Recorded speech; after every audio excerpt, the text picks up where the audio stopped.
الحمدللہ رب العالمین والعاقبۃ للمتقین والصلاة والسلام علی اشرف الانبیاء والمرسلین نبینا محمد وعلی آلہ واصحابہ اجمعین۔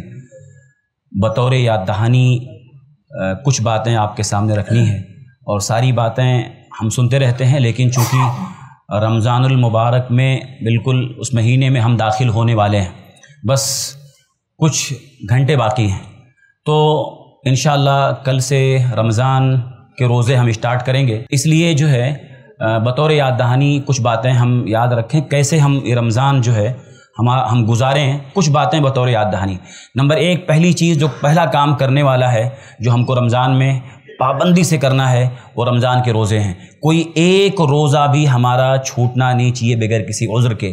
ہمارے گھر میں ہمارے بچے، بیوی، عورتیں، کوئی بھی جو بالغ ہے ہمارے گھر میں، ابھی سے تیاری کی، اس کا روزہ چھوٹنا نہیں چاہیے۔ ہاں ٹھیک ہے، بچوں کے بھی رکھوائیں، لیکن جو بالغ ہے اس کے لیے لازم ہے کہ وہ روزہ رکھے گا۔ پہلا روزہ جب بھی ہم رکھیں تو روزہ کا مقصد سمجھ کے روزہ رکھیں۔ ہر روزہ رکھنے کے بعد ہم یہ دیکھیں کہ آج اس روزے کا مقصد مجھ کو حاصل ہوا کہ نہیں۔ روزے کا مقصد کیا ہے؟ جو اللہ نے قرآن میں ذکر کیا ہے کہ لعلکم تتقون، تاکہ تمہارے اندر تقوی پیدا ہو جائے۔ کہ بہت سارے لوگ روزہ رکھتے ہیں لیکن روزہ کا مقصد وہ نہیں جانتے، پورا مہینہ روزہ رکھ لیتے ہیں لیکن مقصد پتہ نہیں ہوتا ہے۔ مقصد نہ جاننا، اللہ نے کیوں فرض کیا ہے وہ حکمت نہیں جاننا، انسان اس فائدے سے محروم ہوتا ہے۔ روزہ اس لیے نہیں ہے کہ ایک مہینہ قید کھانا ہے کسی طرح سے آپ گزار لیں، نہیں، روزے کا ایک مقصد ہے، وہ اللہ نے قرآن میں ذکر کیا ہے لعلکم تتقون، تاکہ تمہارے اندر تقوی ہو۔ ہر دن یہ چیک کرنا ہے آج کے روزے سے میرے اندر تقوی آیا کہ نہیں آیا۔ تقوی مطلب اپنے آپ کو روکنا، بچانا۔ روزے کی حالت میں تین چیزوں سے منع کیا جاتا ہے: کھانا، پینا، بیوی سے تعلقات قائم کرنا۔ یہ تینوں حلال ہے لیکن روزے میں یہ تینوں حرام ہے۔ روزے کی حالت میں تینوں حرام ہے۔ کیوں؟ اللہ تعالیٰ حلال سے کیوں روک رہا ہے؟ کبھی سوچا ہم نے کہ کھانا حلال ہے لیکن کیوں منع کیا اللہ نے؟ پینا حلال ہے کیوں منع کیا؟ بیوی سے تعلقات حلال کیوں منع کیا؟ منع اس لیے کیا کہ روزہ ایک مہینہ پورا جو ہے وہ ٹریننگ ہے، کہ ایک مہینہ روزہ رکھ کے حلال سے اللہ روک کے بندے کے اندر وہ بریک جو ہے نا، یعنی تقوی، یعنی سمجھیے کہ سیلف کنٹرول، اپنے آپ کو وہ اللہ پیدا کرنا چاہتا ہے۔ تو ہر روزے میں انسان کے اندر اپنے اندر پیدا کرنا ہے کہ سیلف کنٹرول میرے اندر آیا کہ نہیں، تاکہ 11 مہینہ وہ حرام سے بچنے والا بن جائے۔ ہر دن جب روزہ رکھیں تو سوچیں کہ میرے اندر کتنا تقوی آیا، آج میرے اندر تقوی کتنا بڑا۔ ایک پہلی چیز ہے، جو روزے کا مقصد نہیں جانے گا اس کو کبھی روزے کا فائدہ نہیں ہوگا۔ تو ایک چیز یہ کہ روزہ رکھیں اور ہر دن روزے کا مقصد جانیں۔ نمبر دو، جو کرنے والا کام ہے، ہر دن تراویح پڑھیں، کوئی ایک دن تراویح چھوڑے نہیں۔ کسی کو دیکھے نہیں وہ فلاں جا رہا ہے، وہ فلاں مولوی صاحب جا رہے ہیں، وہ فلاں عالم صاحب جا رہے ہیں، وہ حاجی صاحب جا رہے ہیں، نہیں، آپ یہ دیکھیں مجھے کیا کرنا ہے۔ اللہ نے ایک مہینہ دیا ہے، آپ کوئی ایک دن بھی تراویح مس نہ کریں۔ اگر جماعت چھوٹ گئی آپ گھر پہ جا کے اکیلے پڑھ لیں، لیکن کسی کو دیکھ کے اپنا اجر ضائع نہ کریں، کسی کو دیکھ کر کے اپنی نیکی برباد مت کریں۔ ایک مہینہ جس نے تراویح کی نماز پڑھ لی، نبی کا اعلان ہے کہ اللہ تعالیٰ اس کے پچھلے سارے گناہوں کو معاف کر دیتا ہے۔ ہاں، کتنا بڑا معاملہ ہے، ایک مہینہ دیا گیا ہے، اس سے فائدہ اٹھائیں۔ جہاں ہم دن میں روزہ رکھیں، ہر دن روزہ رکھیں، رات میں قیام اللیل تراویح کی نماز پڑھیں۔ کیا کرنا ہے بھائی؟ آپ 1 گھنٹہ کھڑے رہیے، کچھ کتنا آسان چیز ہے 1 گھنٹہ۔ کیا آپ ہم 1 گھنٹہ نہیں نکال سکتے ہیں؟ لوگ جا کر کے پان کے ڈنگے پہ کھڑے رہتے ہیں، ہوٹل میں کھڑے رہتے ہیں، دکان میں کھڑے رہتے ہیں 1 گھنٹہ، کچھ نہیں کرنا۔ آپ وضو بنائیے، امام کے پیچھے 1 گھنٹے کھڑے رہیے، کھڑا رہنا، قرآن سنیے، لیکن اجر کتنا ہے؟ تو نمبر 2، تراویح کوئی ایک دن بھی تراویح مس نہ کریں۔ اگر کبھی کسی وجہ سے جماعت چھوٹ گئی، سفر ہے، کاروبار ہے، کچھ اور ہے، آپ گھر میں پڑھ لیجئے۔ آپ 8 رکعت گھر میں پڑھ لیں، مسجد میں آ کے اکیلے پڑھ لیں 8 رکعت، لیکن کوئی دن مس نہ کریں۔ نمبر 3، تیسری چیز جو کرنے والا عمل ہے، ہر دن ہم قرآن پڑھیں، خود سے پڑھیں۔ اللہ کے نبی صلی اللہ علیہ وسلم رمضان کی ہر رات میں قرآن کا دور کرتے تھے جبریل کے ساتھ مل کر کے۔ ہم کوشش کریں کہ میری 24 گھنٹے میں رمضان کے کوئی ایک دن یا کوئی رات، جب بھی ہم ٹائم بنا لیں، ہم یہ دیکھیں کہ ہم قرآن آج میں نے پڑھا کہ نہیں پڑھا۔ چاہے آپ 1 پیج پڑھیں، آپ کسی کو دیکھ کے نہ پڑھیں، وہ فلاں 4 پارہ پڑھا میں جو نہیں، آپ اپنی لمٹ طے کریں۔ میں روزانہ کتنا پڑھ سکتا ہوں؟ میں 1 پیج پڑھوں گا لیکن ڈیلی پڑھوں گا۔ یہ اللہ کو بندہ زیادہ پسند ہے جو ڈیلی کرے، اور چاہے تھوڑا ہو۔ تو ہم روزانہ قرآن کی تلاوت کریں۔ اللہ نے توفیق دیا ہے، 1 بار ختم کریں، 2 بار ختم کریں، لیکن پڑھیں روز۔ نہیں ختم کر سکتے ہیں کوئی مسئلہ نہیں، لیکن پڑھیں روزانہ، قرآن سے رمضان میں اپنا رشتہ جوڑ لیں۔ بہت گہرا کنیکشن ہے رمضان سے قرآن کا۔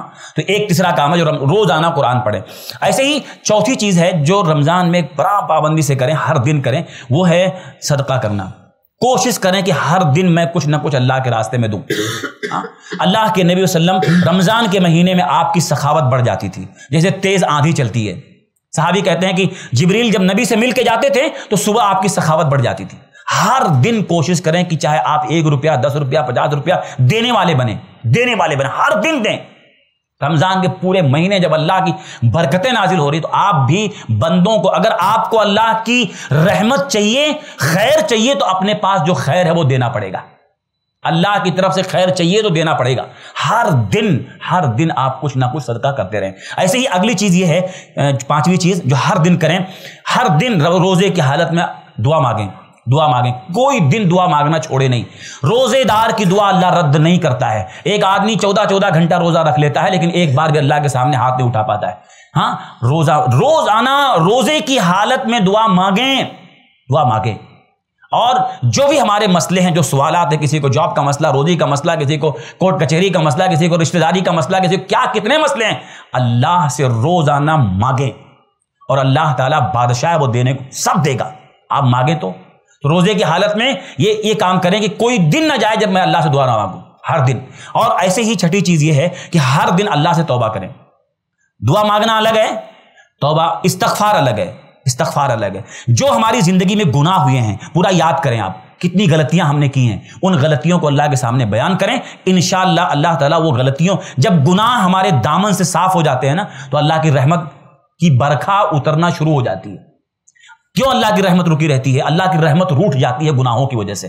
گناہ جو دامن پہ لگے ہوئے ہیں نا، جب تک وہ صاف نہیں ہوں گے تو اللہ کی رحمت کہاں سے آئے گی؟ تو رمضان میں ایک کام کریں، جہاں دعا ہم مانگنے والے بنے، وہیں اللہ سے اپنی وہ گندگیاں جو ہم نے زندگی میں کی ہیں، گناہ جو کیے ہیں، ایک گناہ اللہ کے سامنے بیان کرے۔ اللہ یہ جرم میں نے کیا، یہ جرم میں نے کیا، یہ گناہ کیا، وہ سب ایک سوچ کے اللہ کے سامنے بیان کرے، رو دیں اللہ کے سامنے۔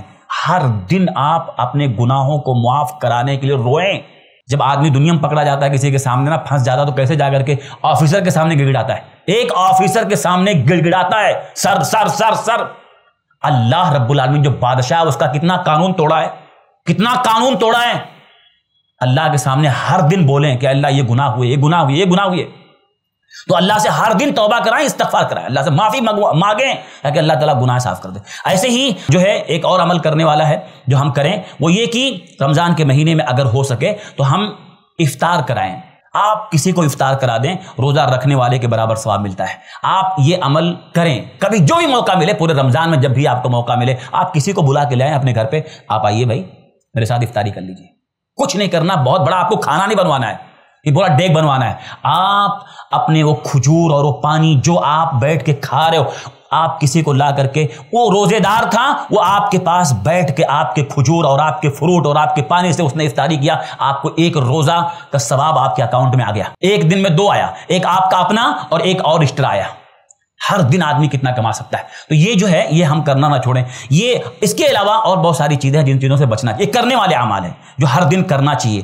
تو یہ کوشش کریں کہ ان 4 5 6 چیزوں میں سے کوئی ایسا عمل نہ ہو۔ ہر دن دیکھیں آج یہ مجھ سے ہوا کہ نہیں ہوا، آج روزے سے تقویٰ کتنا حاصل ہوا وہ دیکھیں۔ تراویح کی نماز ہم چیک کریں، ہر دن ہونا چاہیے۔ اور ایسے ہی قرآن مجید ہر دن روزانہ قرآن سے اپنا تعلق جوڑیں۔ ایسے ہی ہر دن صدقہ، نمبر 4 صدقہ ہر دن کریں جو بھی اللہ توفیق دیا ہے۔ نمبر 5 دعائیں ہر دن اللہ سے مانگیں ہر دن۔ نمبر 6 اللہ سے توبہ استغفار کریں۔ نمبر 7 افطار کرانے کی کوشش کریں۔ یہ وہ کرنے والے اعمال ہیں۔ اس کے علاوہ جو بھی نیکیاں آپ کر سکتے ہیں، اور ایک آخری بات یہ ہے کہ اپنا ٹائم ٹیبل بنا لیں، ٹائم ٹیبل بنائیں یہ سارے عمل کرنے کے لیے۔ عام طور پہ کیا ہوتا ہے، ہمارے پاس کوئی ٹائم ٹیبل نہیں ہوتا ہے، بس بیٹھا ہے۔ کتنے لوگ ٹائم پاس کرتے ہیں، بار بار گھڑی دیکھتا ہے کتنا ٹائم ہوا، لیٹا ہے گھڑی دیکھتا ہے۔ ہم ٹائم برباد مت کریں۔ رمضان ایک مہینہ ہے، ٹریننگ کا مہینہ ہے، نفس کی تربیت کرنے کا مہینہ ہے۔ تو یہ جو ہے اس کو ہم یاد رکھیں کہ ٹائم ٹیبل بنائیں کہ بھائی قرآن کا پڑھنا ہے اور ایسے ہی فلاں ٹائم، تو ٹائم ٹیبل بنا کے نیکیاں کریں، اس سے آسان ہوتا ہے۔ جیسے بھائی بچوں کی پڑھائی کے لیے ٹائم ٹیبل ہوتا ہے، تو یہ ساری چیزیں ہم ٹائم ٹیبل بنا کے رمضان گزاریں گے، انشاءاللہ بہت بہترین گزرے گا۔ اور ایک آخری بات یہ کہ رمضان کو بہت زیادہ کھانے پینے کا مہینہ مت بنائیں۔ بہت سارے لوگ اس کو صرف کھانے پینے کا مہینہ سمجھتے ہیں، پورا دن ان کا وہی لگتا ہے، بس ظہر تک سوتا ہے، اس کے بعد اٹھا، اثر پڑا، پھر ترنت افطاری کی تیاری، اور کچھ نہیں اس کے پاس ہے، صرف کھانا پینا، رات میں ہوٹل میں جا کے گھوم رہا ہے۔ کتنے مسلمانوں کا آپ بتائیے حال یہ ہے کہ رمضان میں وہ پلاننگ ہوتی ہے، آج کدھر جانا ہے، وہ کل کدھر جانا ہے، فلاں کدھر جانا ہے، روزانہ اس کا صرف کھانے پینے کا اور کچھ نہیں اس کے پاس۔ رمضان یعنی رمضان ایک مہینہ آیا ہے، ٹریننگ کا مہینہ ہے، صرف کھانے پینے کا مہینہ بنا دیا اس نے۔ بھئی نفس کو اتنا کھلا کھلا کے موٹا کر دے گا تو تربیت کہاں سے ہوگی؟ یہ نفس اللہ تعالیٰ نے ایک مہینہ دیا، دبلا کرو اس کو ٹرین کرو، یہ جانور ہے اندر، اس کو کنٹرول کرو، تم نفس کے مالک بنو اور اس کو اپنا غلام بناؤ۔ یہ اور کھلا کھلا کے اتنا، دیکھیے کھانا اللہ حلال ہے، نعمت ہے اللہ کی، کھائیں، اتنا کھائیں جتنے سے پیٹ سیدھی رہے، عبادت کرنے میں دقت نہ آئے، اتنا بھی نہ کھائیں ہم کہ اسی کو مقصد بنا لیں رات دن۔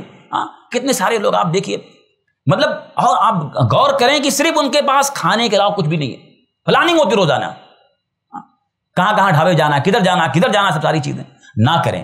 آپ اللہ کی نعمت ہے، گھر میں کھائیں، جتنا کھانا ہے کھائیں، اور اتنا بھی نہ کھائیں کہ آپ کے لیے عبادت کرنا مشکل ہو جائے۔